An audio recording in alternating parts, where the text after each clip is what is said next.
Hi, everybody. It's John Fleischman with another commentary on California politics. Once again, we're talking about who else? Gavin Newsom, our great governor of the state of California, who is currently trying to figure out how he continues to govern as a progressive left-wing Democrat while posturing nationally to try to show he's more of a moderate, kind of an adult supervision of the left-wingers in California. It's all kind of a ruse, and we'll talk about it. The reality is we're in the middle of a state budget crisis in California with a massive shortfall that is largely the governor's own doing. This is a shortfall that's created by things like ballooning the state workforce under his watch, which has included also adopting contracts, increasing compensation for public employees, increasing benefits for public employees. So let's start with that. Then you can add to it things like nearly $10 billion being spent on healthcare for citizens of other countries that have come into California illegally, and now they're living here against U.S. immigration law and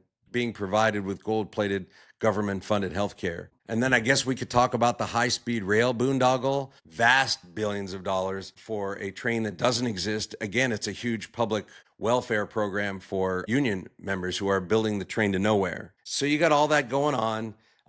I guess really quickly, I should ask you, if you want more California commentary from me, why don't you hit subscribe or hit like or share this commentary? If you're watching this, the algorithms that are out there that drive people to this video are greatly impacted when you do stuff like that. So recently, Gavin Newsom was on kind of this very strange softball interview with my friend Mark Halperin, who's a formerly of ABC News and a longtime journalist. Mark's, I think, very capable and qualified, but he had Gavin Newsom as the first guest on his very watchable What's Up podcast, which you could find on YouTube. But it was really softball. And in the show, Gavin Newsom basically told Mark that he considers himself to be very progressive on social issues, and he's moderate or pro-business on fiscal issues. And his record is hardly illustrative of that. I can give you just a few examples if you want to know where he is on economic issues. We could start with AB 5 that he signed that completely changed around hiring processes in California, taking away from individual workers their right to decide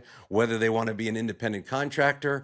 It was a massive upset to the economy here, a handout to the unions that elected him to office. But then we can also talk about his history of supporting massive borrowing, which has to be paid back, and massive tax increases. During his time as lieutenant governor and governor, he has supported over $15 billion of new borrowing, and he's supported new income tax increases and other taxes that have passed that are going to saddle Californians with like $100 billion of new taxes during their lifetime. And that doesn't count a massive increase on commercial property tax that he backed, but it failed. And I can't leave out this massive jihad that he's leading against man-made carbon emissions that's completely imprudent. It's having virtually no impact on planet-wide carbon emissions, nor would you expect efforts in a single state, in a single nation to do that. But wow, the negative effects on California's economy and Californians, highest gas prices, highest energy prices, everything is more expensive. And Gavin Newsom would tell you, but that's okay. We're going to tax and then we're going to subsidize people. I could speak for myself. I have a massive energy bill to heat and cool my house. And I got some paltry carbon rebate from the state of California that covered a fraction of 1 month's bill. It's totally crazy. So Gavin Newsom cannot credibly say he's an economic, moderate, pro-business guy.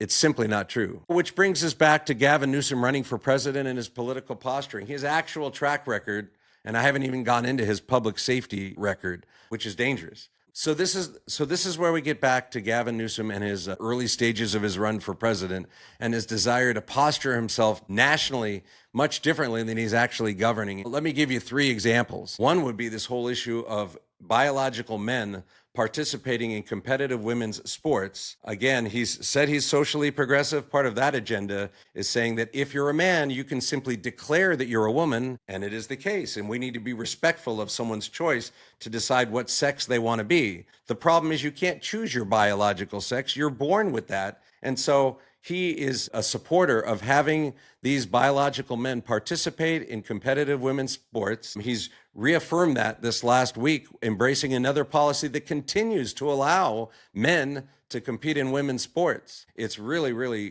crazy. But he says on his own podcast with Charlie Kirk, it's unfair, hence the national posturing, while he supports the policies here in California. We've already talked about the health care for illegal aliens that are in his budget. He announces he's going to cut it, and the media prints that he's going to cut it. But he's not really cutting it. He's announced no new entries into the program after the end of the year, which means not only the ongoing $9.3 billion of expense, but the program will grow even more with new entrants before the end of the year. And he said, we're going to have copays by illegal aliens. But those won't start till down the road, not next year, but the year after.